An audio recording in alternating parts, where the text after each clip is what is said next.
Hello दोस्तों, की हाल चाल। तो आप आ चुके हैं हमारे चैनल टिकट पर, जहां हम आपको प्रोवाइड करते हैं important and different MCQs on various topics for your job exams, for your entrance exams and all school level exams. तो इस वीडियो में हम आपके लिए लेके आए हैं 50 important and different MCQs science के एक बहुत ही इंपॉर्टेंट टॉपिक पे, that is your sources of energy. तो आप भी हमारे साथ ये 50 एमसीक्यूज को आंसर करें और अपना स्कोर हमारे साथ जरूर शेयर करें। इससे आपको अपनी प्रिपरेशन के बारे में एनालिसिस हो जाएगा। और अगर अभी तक आपने हमारे चैनल को सब्सक्राइब नहीं किया तो प्लीज इसको सब्सक्राइब कर लें। इसी तरह की वीडियोस आपको मिलते रहेंगी, आपकी प्रिपरेशन बहुत अच्छी हो जाएगी। एंड अगर आपको वीडियो पसंद आएगी, पूरी वीडियो देखें। अगर आपको पसंद आती है तो जरूर लाइक और अपने सभी दोस्तों के साथ, फ्रेंड्स के साथ कांटेक्ट में शेयर जरूर करें। तो चलिए गुरु, करते हैं शुरू। The first question is which is the ultimate source of energy? Water, sun, uranium, fossil fuel. Ultimate energy का सोर्स कौन है? ओवरऑल एनर्जी एट, मतलब आप कह सकते हैं शुरुआत एनर्जी की कहां से हो रही है हमारे अर्थ के लिए, अर्थ पे रहने वाले जितनी भी ऑर्गेनिजम्स हैं, जितनी भी प्लांट्स, एनिमल्स हैं, सबके लिए ऑल एंड ऑल जो सोर्स ऑफ एनर्जी है दैट इज और sun. So sun is the ultimate source of energy, जहां से हर किसी को एनर्जी प्रोवाइड हो रही है। So option B is the correct answer. अगले क्वेश्चन को देखते हैं। क्वेश्चन नंबर है second. Which of the following is a non renewable source of energy? Wood, sun, fossil fuels या wind. Non renewable source of energy कौन सा है? Non renewable कौन से होते हैं? नॉन रीन्यूएबल सोर्सेज होते हैं जिनका यूज जो है वो बहुत जल्दी हो जाता है, लेकिन उनको बनने में काफी वक्त लग जाता है, इसलिए वो जल्दी से रीन्यू नहीं हो पाते हैं, वो दोबारा से प्रिपेयर इतनी जल्दी नहीं हो पाते हैं। सो उनमें से उन्हें कहा जाता है नॉन रीन्यूएबल। तो इनमें से नॉन रीन्यूएबल कौन सा है? सो वुड जो है वो भी प्लांट्स, ट्रीज जो भी हैं उनसे हमें मिल जाती है। सन ये बार बार एनर्जी को देता रहता है। तो फॉसिल फ्यूल्स हमारे जो हैं they are non renewable sources of energy, because fossil fuel का यूज या कंजप्शन बहुत फास्ट रेट पे हो जाता है, लेकिन बनने में इनको बहुत सारे ईयर्स लग जाते हैं। तो C fossil fuels is the right answer for this question. चलते हैं अगले क्वेश्चन पे। क्वेश्चन नंबर है 3। All ideal sources of energy should have higher calorific value, easy transportability, easy accessibility, all of these। तो एक अच्छे सोर्स ऑफ एनर्जी में क्या होना चाहिए? एक आइडियल सोर्स में क्या होना चाहिए? कैलोरीफिक वैल्यू हाई होनी चाहिए, यस। ट्रांसपोर्टेबल होना चाहिए इजीली, यस। इजीली एसेसिबल होना चाहिए, हमें मिल जाता है जल्दी से, हमें अप्रोच उसको कर सकते हैं, हम उस तक पहुंच सकते हैं, या वो हमें इजीली अवेलेबल हो, यस। ये सभी चीजें होनी चाहिए। सो राइट आंसर हो जाएगा all of these, option D. देखते हैं अगला क्वेश्चन जो है question number 4। Fossil fuels are non renewable sources of energy, renewable sources of energy, both A and B, neither A nor B. तो फॉसिल फ्यूल जो है वो non renewable sources of energy हैं, वो बनते बहुत स्लोली हैं लेकिन कंज्यूम बहुत जल्दी हो जाते हैं। So they are non-renewable sources of energy. Clear? देखते हैं अगला क्वेश्चन। क्वेश्चन नंबर है 5। Dead organisms are transformed into petroleum and natural gas in presence of air, absence of air, presence of sunlight, none of the above। तो dead organisms जो होते हैं उनका कुछ सालों के बाद पेट्रोलियम और नेचुरल गैस में कन्वर्जन हो जाता है, लेकिन ये एयर की एब्सेंस में होता है। एयर वहां पे प्रेजेंट नहीं होनी चाहिए। In the absence of air हमारा हो जाएगा option B right answer. Question number 6। Which of the following problem is associated with burning of coal? Carbon dioxide emission, acid rain, ash with toxic metal सपर्टी, all of these. तो जब भी हम कोल को burn करते हैं तो क्या क्या चीजें वहां पे इसके साथ जुड़ी रहती हैं, क्या क्या चीजें इसमें देखी जाती हैं? कोल बर्निंग के साथ कार्बन डाइऑक्साइड एमिशन होता है, ये भी इससे रिलेटेड है। कार्बन डाइऑक्साइड और जो भी गैसेस हैं वो एसिड्स बनाती हैं, तो एसिड रेन का भी इसके साथ है, और ऐश जो होती है वो टॉक्सिक होती है। So all of these will be the correct option for this question, question number 6। देखते हैं नेक्स्ट क्वेश्चन। 7th क्वेश्चन हमारा है, a good fuel should possess. एक गुड फ्यूल में क्या चीज होनी चाहिए, क्या उसकी प्रॉपर्टीज या कैरेक्टरिस्टिक होनी चाहिए? हाई इग्निशन टेम्परेचर, जिस टेम्परेचर पे वो आके बर्न करे, बर्निंग उसकी स्टार्ट हो, वो बहुत हाई टेम्परेचर होना चाहिए? नो, ये तो नहीं होना चाहिए। वो बहुत जल्दी भी बर्न ना कर जाए, मतलब ऐसे ही खुले हवा में छोड़े तो बर्न होना शुरू हो जाए, वो भी नहीं हो। और बहुत हाई टेम्परेचर पे आने के बाद बर्न करे, ऐसा भी नहीं है। तो ये नहीं हो सकता। उसका जो टेम्परेचर है वो मॉडरेट होना चाहिए, ignition temperature. So ignition temperature must be moderate. Calorific value उसकी बहुत हाई होनी चाहिए। कैलोरीफिक वैल्यू मींस कितना अमाउंट ऑफ एनर्जी वो हमें दे सकता है, तो दैट शुड बी हाई। तो यहां ऑप्शन डी आप ध्यान से एक बार पढ़ लें, both high calorific value high भी होनी चाहिए और मॉडरेट होना चाहिए ignition temperature. So right answer is option D. Question number है 8, the variety of coal which has the highest carbon content is anthracite, peat, bituminous, lignite. तो coal की कौन सी वैरायटी में सबसे ज्यादा मात्रा रहती है कार्बन की? सो होती है हमारी एंथ्रासाइट के अंदर। So option A anthracite is the right one. चलते हैं अगले क्वेश्चन पे। क्वेश्चन नंबर है 9, unit of calorific value of a substance is kilo calorie, joules, joules into KG, joules per KG.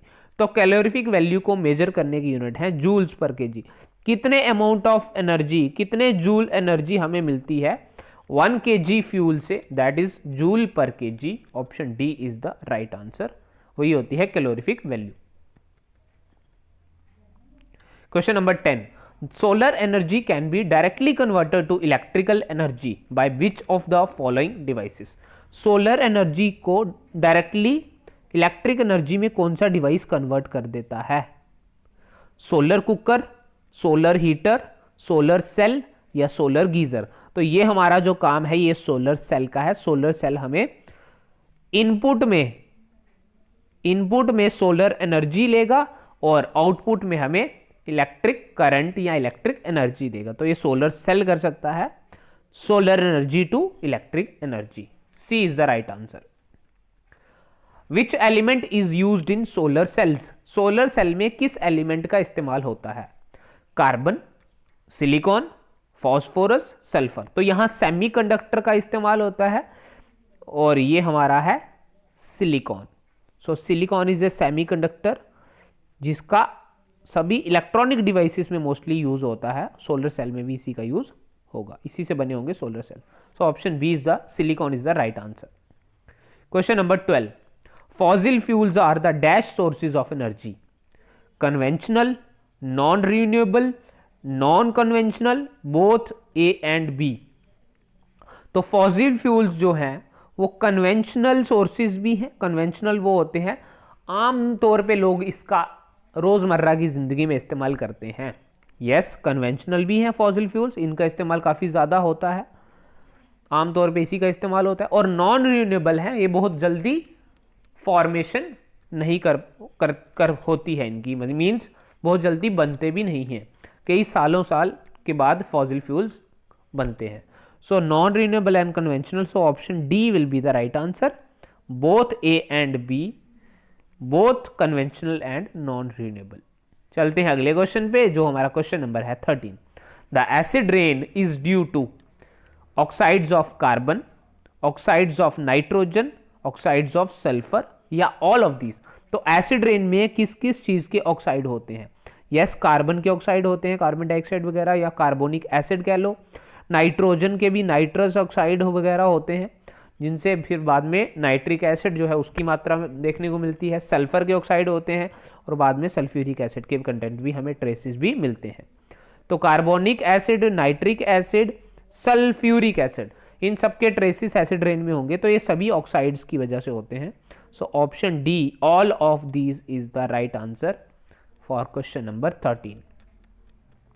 देखते हैं अगला क्वेश्चन। क्वेश्चन नंबर है 14, sun is the dash source of energy, exhaustible, inexhaustible, both A and B, none of the. Exhaustible जो किसी समय के बाद खत्म हो जाएंगे, इनएग्जॉस्टिबल जो कभी खत्म ना होने वाले हों। तो सन जो है वो कभी खत्म होने वाला सोर्स नहीं है। So inexhaustible B is the right answer. देखते हैं अगला क्वेश्चन। क्वेश्चन है हमारा 15। In solar cooker dash mirrors are used to focus sunlight.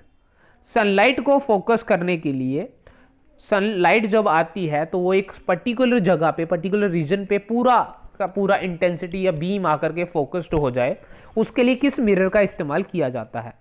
तो एक पैरेलल बीम को आते हुए, जब भी एक पैरेलल बीम आएगा, लेट अस से ये हमारा एक मिरर है, अब इस पे पूरा बीम ऑफ लाइट आके गिरे, जो भी सनलाइट है उसका बीम आकर के गिरे और ये उसको बीम को एक ही जगह पे या स्पेसिफिकली बिल्कुल थोड़े से पार्ट में आके क्या करे, ये उसको थोड़े से पार्ट में आके फोकस कर दे, तो ये कौन सा मिरर कर सकता है? तो ये सिर्फ और सिर्फ कॉनकेव मिरर का काम है कन्वर्ज करने का। सो कॉनकेव मिरर क्या करेगा, ये सारी की सारी लाइट को रिफ्लेक्ट करके, ये सारी लाइट को रिफ्लेक्ट करके एक जगह पे फोकस कर देगा। क्लियर? सो राइट आंसर हमारा हो जाएगा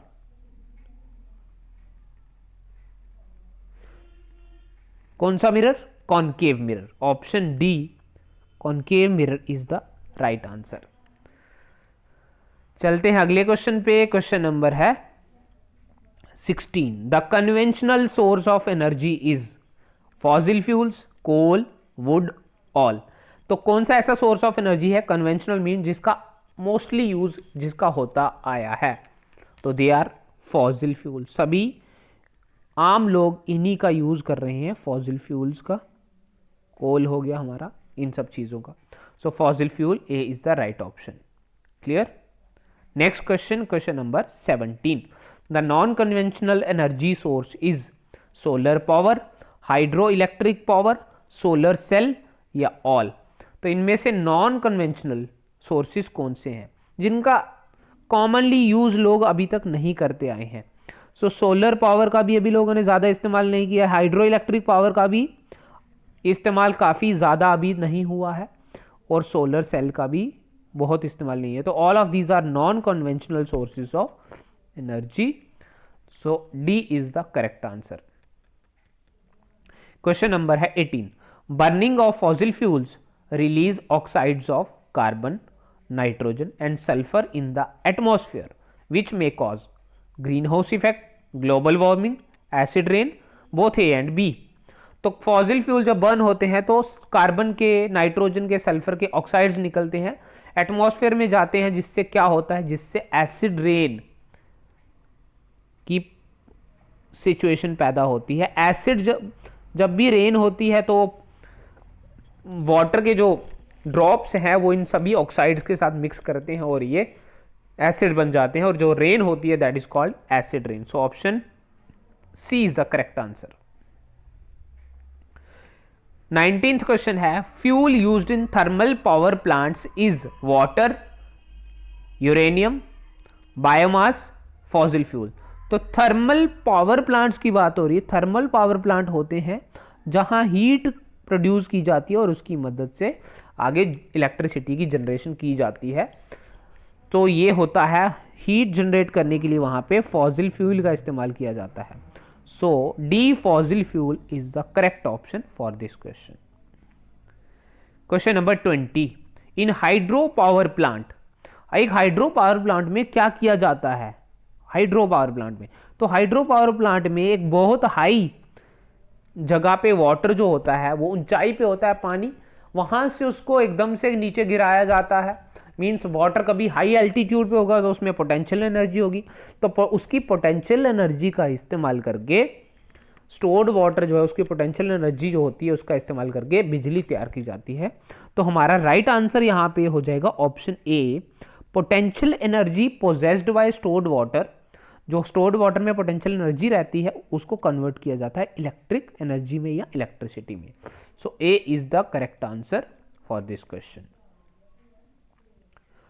Which one of the following forms of energy leads to least environmental pollution in the process of its harnessing and utilization?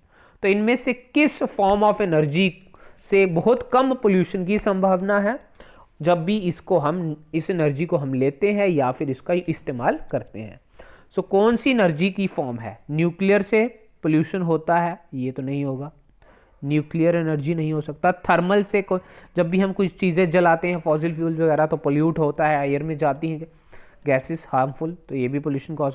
Solar energy को लेने से सोलर एनर्जी में कोई भी पोल्यूशन की संभावना नहीं है जब भी इसको यूटिलाइज किया जाता है। जियोथर्मल में भी धरती के अंदर जो भी हमारी हीट होती है वो बाहर आती है, उससे भी पोल्यूशन कॉज होता है। So C solar energy is the right answer for question number 21। अगला क्वेश्चन देख लेते हैं, question number 22। Ocean thermal energy is due to, ocean thermal energy किसकी वजह से होती है? तो ओशियन में जो वाटर सरफेसेस हैं वो ऊपर वाला सरफेस नीचे वाले सरफेस के कंपैरेटिवली टेम्परेचर में अलग होगा, तो ऐसे लेयर बाय लेयर अलग अलग टेम्परेचर्स रहते हैं ओशियन के अंदर, तो टेम्परेचर डिफरेंस होता है डिफरेंट वाटर लेवल पे, इसीलिए वहां पे हमें थर्मल एनर्जी ओशियन से मिलती है। So that is temperature difference at different levels in the ocean. So B is the correct answer, उसी से हमें मिलती है ओशियन थर्मल एनर्जी। देखते हैं अगला क्वेश्चन, क्वेश्चन नंबर है 23। The main constituent of biogas is methane, carbon dioxide, hydrogen, hydrogen sulphide. Biogas होती है जो भी घर में एनिमल के वेस्टेज हो गए, प्लांट के कुछ पत्ते लीव्स वगैरह होते हैं, जब उनको डंप कर दिया जाता है, बड़ा सा खड्डा निकाल करके उसमें उनको डाल दिया जाता है, तो डाल देंगे फिर उसको ढक देंगे, वहाँ एयर का ज़्यादा जो है वो नहीं होना चाहिए एक्सपोजर, तो धीरे धीरे धीरे धीरे वो सारा माइक्रो ऑर्गेनिजम्स उनको कन्वर्ट कर देंगे और वहाँ पे हमें एक गैस प्रोड्यूस होगी, दैट इज बायोगैस। और उसके अंदर सबसे ज़्यादा कॉन्स्टिट्यूएंट, सबसे बड़ा कॉन्स्टिट्यूएंट या सबसे ज़्यादा गैस होती है मीथेन गैस। फिर हम उसका इस्तेमाल आगे भी कर सकते हैं किसी चीज़ के लिए। सो जिस गैस का ज़्यादा कॉन्स्टिट्यूएंट होता है बायोगैस के अंदर, that is methane. So option A methane is the right answer. Next है dead organisms are transformed into petroleum and natural gas in. तो डेड ऑर्गेनिजम्स का पेट्रोलियम और नेचुरल गैस में कन्वर्जन होता है एयर की एब्सेंस में। In the absence of air ये पॉसिबल है। So right answer is B, in the absence of air. इसको एनरोबिक कन्वर्जन भी हम कह सकते हैं। यहां पे क्या हो रहा है, एयर की एब्सेंस में होता है। क्लियर। क्वेश्चन नंबर है 25। Which of the following problem is associated with burning of coal. Coal के बर्न होने से कौन सी चीज़ें जुड़ी हैं? आई थिंक ये क्वेश्चन रिपीट हो गया मे बी। तो कार्बन डाइऑक्साइड इमिशन भी होती है कोल बर्न होने के, एसिड रेन भी उसके कारण बनती है क्योंकि वहाँ से गैसेस निकलती हैं, फिर वो रेन के साथ मिक्स होकर एसिड रेन बनाती है। और ऐश होती है टॉक्सिक मेटल वाली। यस, तो all of this is the right answer. एक तरह से क्वेश्चन आपका रिपीट एंड रिवाइज हो गया है। चलते अगले क्वेश्चन पे। क्वेश्चन नंबर है 26। Hydro power plant are located in desert area, plain area, hilly terrains, none of the above. तो हाइड्रो पावर प्लांट मोस्टली कहाँ देखे जाते हैं? सो हाइड्रो पावर प्लांट हमेशा पानी जहाँ पे काफ़ी हाई एल्टीट्यूड पे स्टोर होगा वहीं पे बनाए जाएंगे। सो राइट आंसर हो जाएगा हिली टेरेन्स। ये पहाड़ी इलाकों में देखे जाते हैं। Clear. Biogas is a better fuel than animal dung cake because biogas जो है वो एक अच्छा फ्यूल माना जाता है एनिमल के जो डंग केक जो होते हैं उनसे। ऐसा क्यों बायोगैस को ज़्यादा बेटर क्यों माना जाता है? क्योंकि बायोगैस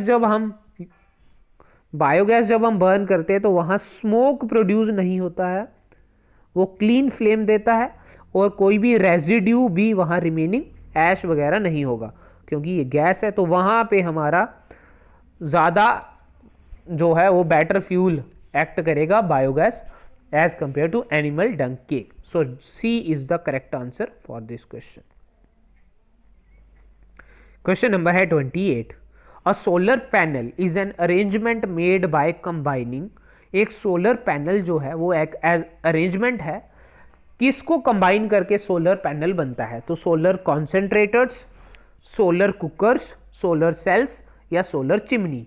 सोलर सेल्स जो होते हैं वो कंबाइन किए जाते हैं और बहुत बड़ा एक पैनल बन जाता है, जो आपने ब्लू कलर में रूफ टॉप्स पे लगा होता है। बड़ी जगह पे अब आपने देखा होगा, बड़ी बड़ी बिल्डिंग्स के ऊपर भी जहाँ पे इलेक्ट्रिसिटी की रिक्वायरमेंट है, तो वहाँ पे एक बड़ा सा पैनल आपने देखा होगा। वो पैनल बनाया जाता है बड़ा सा, और उस पर स्प्लिट्स हुए रहते हैं, सोलर सेल्स जो हैं वो जुड़े रहते हैं इस तरह से, आपने देखा होगा। सो that is called solar panel, और ये बने होते हैं छोटे छोटे सोलर सेल से। So option C is the right answer. Clear? Tidal energy is a form of, ये सॉरी फॉर्म दूसरा वर्ड, स्पेलिंग मिस्टेक, फॉर्म है ये, FORM, form. So form of energy obtained from, tidal energy कहाँ से हमें मिलती है? तो टाइडल एनर्जी जो भी हमारी टाइडल वेव्स होती हैं ओशियन के अंदर, वहाँ से हमें काफ़ी अच्छे अमाउंट में मिल सकती है। So it is obtained from ocean in the form of tidal waves. किस फॉर्म में? टाइडल वेव्स की फॉर्म में हमें मिलती है ओशियन के अंदर। So that is our tidal energy. B is the correct answer. Question number 30, which part of the solar cooker is responsible for green house effect? Solar cooker के अंदर कुछ गैसेस जो हैं वो ट्रैप हो जाती हैं, वो वहाँ पे ग्रीन हाउस इफेक्ट बना देती हैं। तो किस पार्ट की वजह से मोस्टली ऐसा होता है? तो जो ग्लास शीट का इस्तेमाल होता है, जिसको आप ग्लास लिड भी कहते हैं, तो ग्लास शीट की वजह से वहाँ पे जो गैसेस हैं वो ट्रैप हो जाती हैं, ग्रीन हाउस इफेक्ट कॉज करती हैं। So C, glass sheet is the part responsible for green house effect in solar cooker. Question number है 31, the power generated in a windmill, एक विंड मिल के अंदर जो पावर जनरेट की जाती है, विंड मिल आप सबको पता होगा, अगर आपको नहीं पता है मैं थोड़ा सा पिक्चराइज कराने की आपको कोशिश करता हूं। जैसे आपने ऐसा कुछ थोड़ा बहुत कहीं अगर देखा हो तो ये सरफेस है, क्लियर? लेट अस से ऐसा कुछ थोड़ा बहुत अगर आपने देखा हो तो मैं थोड़ा सा, जितना बेटर मेरे से हो सकता है मैं उतना कोशिश करूंगा। अब मेरी डायग्राम वो अच्छी तो नहीं होती, बट फिर भी मैं अपने से बेटर करने की कोशिश करूंगा। ये आपने देखे होंगे ऐसे कुछ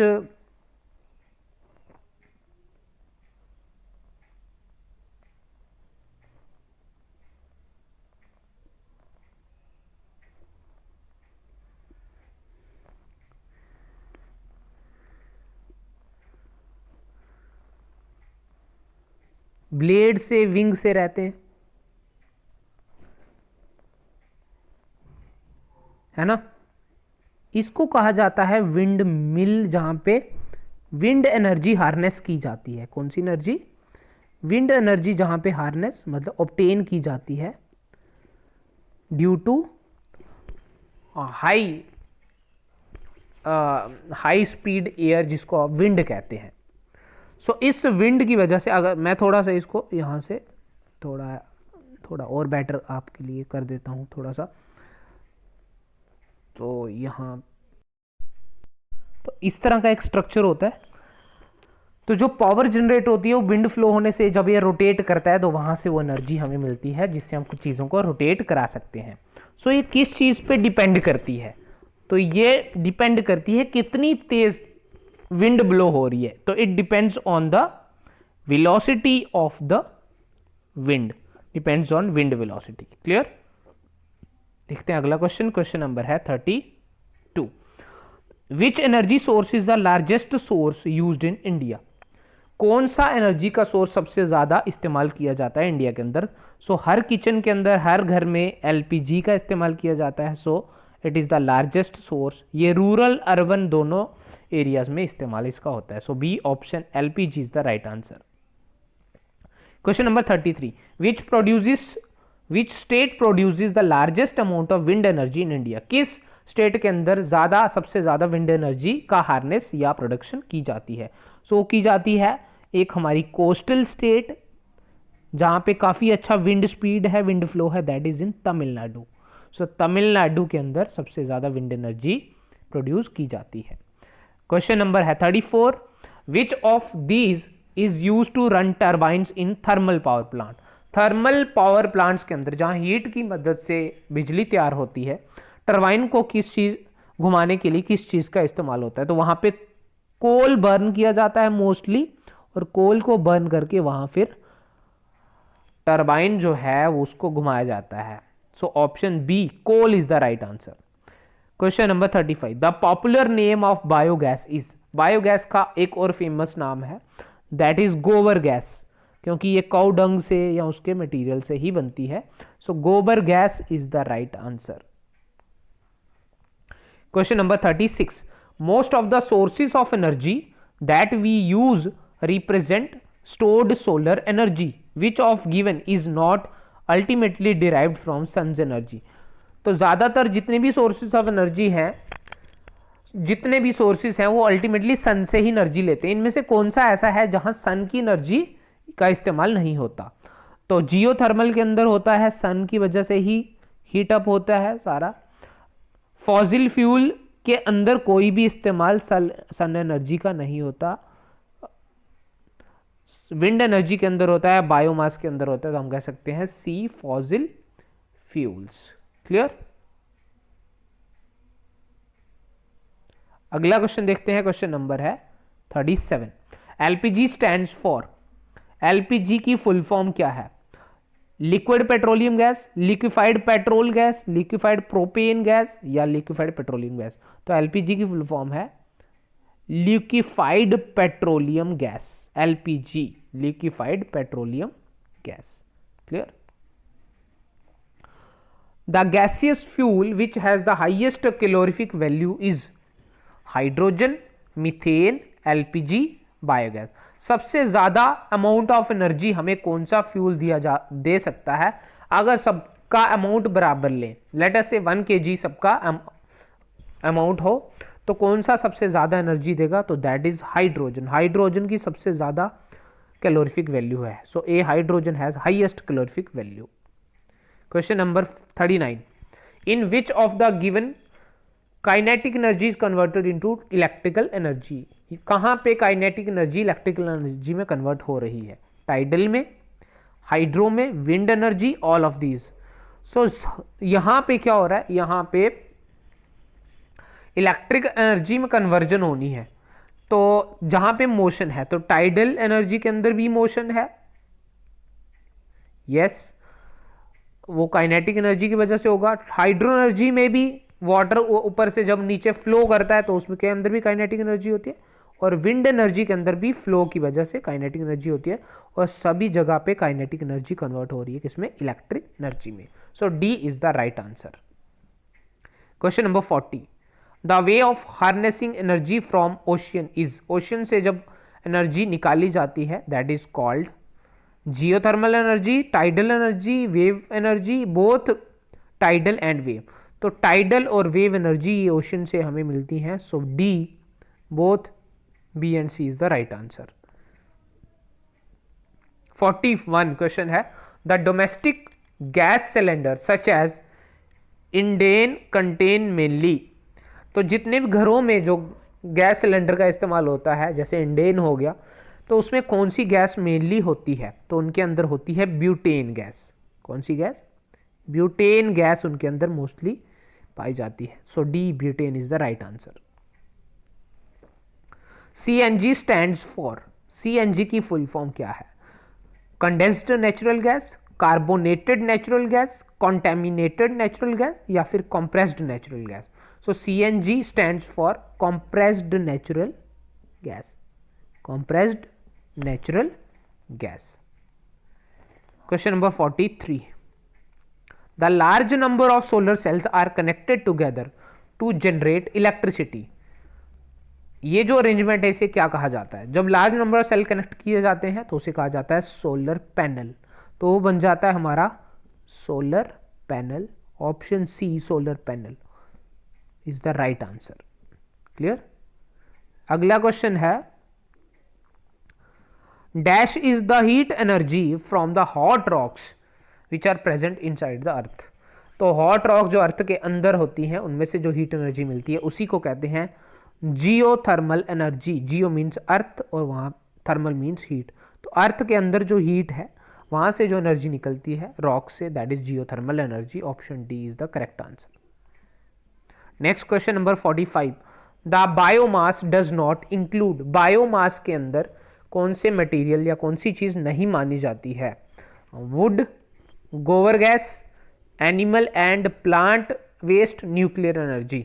तो वुड होता है, गोबर गैस भी होती है बायोमास में, और एनिमल एंड प्लांट वेस्ट से ही बनता है। सो न्यूक्लियर एनर्जी यहाँ पे नहीं होगा, न्यूक्लियर मटेरियल या सब्सटेंस वहाँ पे नहीं होते। So D is the correct answer. Question number 46, thermal power plant is considered as bad source of energy, why? Thermal plant को एक अच्छा सोर्स नहीं माना जाता है एनर्जी का, क्यों? क्योंकि ये it uses very less amount. No, ये तो ज़्यादा अमाउंट लेगा फॉसिल फ्यूल का, कम तो नहीं कर रहा है, ये नहीं होगा। As burning of fossil fuel releases harmful gases, yes, burn करने पे फॉसिल फ्यूल को हार्मफुल गैसेज रिलीज होती है। सो ये हमारा राइट आंसर है, B is the right answer. Clear. Question 47, charcoal is better source of energy than coal because.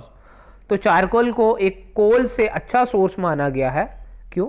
It is black in colour, ये तो कोई रीजन नहीं है, कलर का कोई कनेक्शन नहीं है यहाँ पे। सॉफ्टर देन कोल, नो, इसका ये भी कोई बेटर सोर्स ऑफ एनर्जी नहीं हुआ। It is derived from coal से डिराइव किया इसलिए बेटर सोर्स नहीं, no. It produces more heat, क्योंकि ये ज्यादा हीट देता है। बर्न्स विदाउट फ्लेम, और ये बिना फ्लेम मीन्स ज्यादा स्मोक वगैरह हमें नहीं देगा, produces less smoke, yes. So D is the right answer for this question. Spent slurry जो बायोगैस होती है, जब वो निकाल ली जाती है, हार्नेस कर ली जाती है, तो पीछे जो वेस्ट रह जाता है, बायो वेस्ट जिसको हम कहते हैं, तो that is called slurry. Is used as, उसका इस्तेमाल कहाँ किया? तो उसका इस्तेमाल हम खाद के तौर पे करते हैं, used as manure in agriculture, खेती बाड़ी के अंदर। So B manure is the correct answer, slurry वहां पे हम इस्तेमाल करते हैं। क्वेश्चन नंबर 49 है, natural gas is better fossil fuel because. Natural gas एक अच्छा फॉसिल फ्यूल है क्योंकि it is formed by decomposition of plant and animal, it is found in gas form, it is costly, it is smokeless and no ash is left। तो ये सही reason है, ये smokeless है, धुआं भी नहीं देता है बर्न होने पर, और ऐश भी यहाँ पे नहीं बचेगी, इसीलिए करेक्ट आंसर हो जाएगा डी ऑप्शन। क्लियर।